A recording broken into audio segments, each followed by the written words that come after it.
Hello everyone, this is Yashika here. Welcome again to all of you in our history class of 8th standard.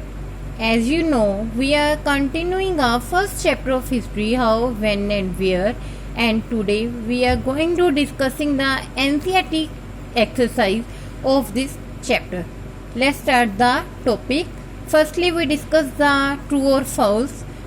First is James Mill divided Indian history into three periods, Hindu, Muslim and Christian.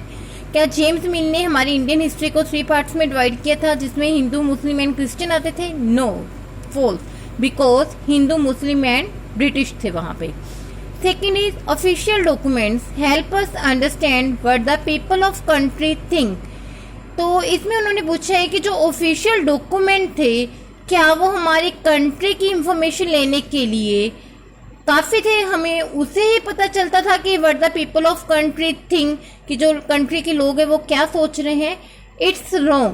तो वो क्या था? Newspaper. Through newspaper वो पता चला लेते थे कि जो what the people of country think, जो कंट्री के पीपल है वो क्या सोच रहे हैं. Third one is the British thought survey were important for affective administration.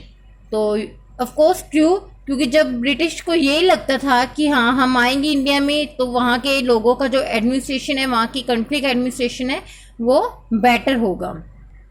Question number second, what is the problem with the periodisation of Indian history that James Mill offer. तो जो James Mill ने periodisation की offer Indian history में से दी थी, Indian history को दी थी, वो क्या थी? क्योंकि इसने इंडियन हिस्ट्री को थ्री पार्ट्स में डिवाइड किया था, Hindu, Muslim and British. But उसे बनाने के लिए एक प्रॉब्लम क्रिएट हुई थी, हम उसे डिस्कस करेंगे. तो क्या थी problem? The problem with the periodisation Indian history that James Mill offer is the superiority British shown over Hindu and Muslim. क्योंकि जो ब्रिटिश ने जेम्स मिल ने अपनी दी थी ऑफर पीरियडाइजेशन की, उसमें उसने क्या शो किया था कि कंट्री में हिंदू एंड मुस्लिम इतने सुपीरियर नहीं है, क्योंकि जो सारी सिक्योरिटी किसे दी थी? ब्रिटिश गवर्नमेंट को दी थी. उसने बोला था कि जो ब्रिटिश पीपल है they are the best then the Hindu and Muslim, कि वो हिंदू और मुस्लिम से ज़्यादा बेस्ट है. Second is James Mill periodized India history into three parts. कौन कौन से थे? Hindu, Muslim and British, and claiming that it was necessary for India. और उसने कहा कि इंडिया को थ्री पार्ट्स में डिवाइड करना बहुत ज़्यादा नेसेसरी है. Third one is he thought that all Asian societies were at a lower level of civilization than Europe. तो फिर जेम्स मिल ने अपनी जो ऑफर में क्या बताया कि जो ब्रिटिश की यूरोप की सिविलाइजेशन है वो ज़्यादा बेस्ट है. किससे? Asian society. क्योंकि वो कहते हैं यहाँ के लोगों की इतनी नॉलेज नहीं है, टेक्नोलॉजी नहीं है, but Europe is the best. Fourth is according to his telling of story, before the British came to India, Hindu and Muslims despot rule the country. तो उसने अपनी स्टोरी में बताया कि ब्रिटिश के आने से पहले यहाँ पर हिंदू और मुस्लिम रहते थे, बट वो अपनी कंट्री को सपोर्ट नहीं करते थे. ब्रिटिश के आने के बाद ही उन्होंने सपोर्ट करना शुरू किया है. Next is why did the British preserve official document. जो ब्रिटिश थे वो ऑफिशियल डॉक्यूमेंट्स को क्यों प्रिजर्व करके रखते थे, मतलब संरक्षित रखते थे, अपने पास क्यों स्टोर करके रखते थे, जिसे हम ये कह सकते हैं कि संभाल के रखते थे. ब्रिटिश प्रिजर्व ऑफिशियल डॉक्यूमेंट वो क्यों संभाल के रखते थे? Because they thought if they write and record everything, it will later be easier for them to study. तो वो कहते थे अगर वो हर एक चीज़ को राइट और रिकॉर्ड उसका मेंटेन करके रखेंगे तो उन्हें आगे जाके प्रॉब्लम नहीं आएगी और बाकी के हिस्टोरियन भी उसे अच्छे से पढ़ सकेंगे, स्टडी कर सकेंगे और उस पर अपनी डिबेट कर सकेंगे.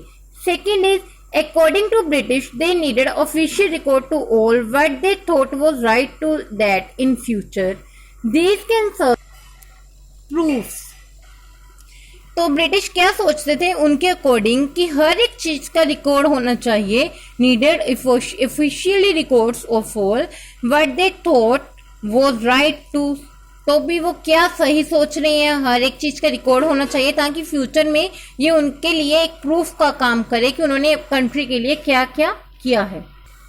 And next question is, how will the information historian get from old newspaper be different from the found in a police report. तो वो इंफॉर्मेशन जो हिस्टोरियंस के द्वारा कलेक्ट की जाती थी, जो वो न्यूज़पेपर में लेते थे, जो हिस्टोरियंस न्यूज़पेपर में से लेते थे, वो डिफरेंट क्यों होती थी जो पुलिस की रिपोर्ट में इंफॉर्मेशन होती थी। तो ये तो पता ही है कि information printed in newspaper are usually affected by the news and opinion of the reporters, news educators. क्योंकि जो न्यूज़पेपर में इंफॉर्मेशन होती थी वो किसके व्यूज को स्पेशल देखती थी, स्पेशलाइज कर दी थी, वो रिपोर्टर के व्यूज को रखती थी बीच में, न्यूज एडिटर के व्यूज को रखती थी। बट जो पुलिस के द्वारा न्यूज इंफॉर्मेशन कलेक्ट की जाती थी वो बिल्कुल सही होती थी और वो बिल्कुल रियल होती थी, क्योंकि उसमें किसी के व्यूज ऐड नहीं होते थे। So student, the NCERT exercise of this chapter now completed. तो मैंने आपको ये पहले इसके एक्स्ट्रा क्वेश्चन है थोरली लेसन के साथ समझा दिए थे अच्छे से, तो उसकी एक रिटन पीडीएफ मैं आपको बनाकर भेज दूंगी। Thank you and have a nice day.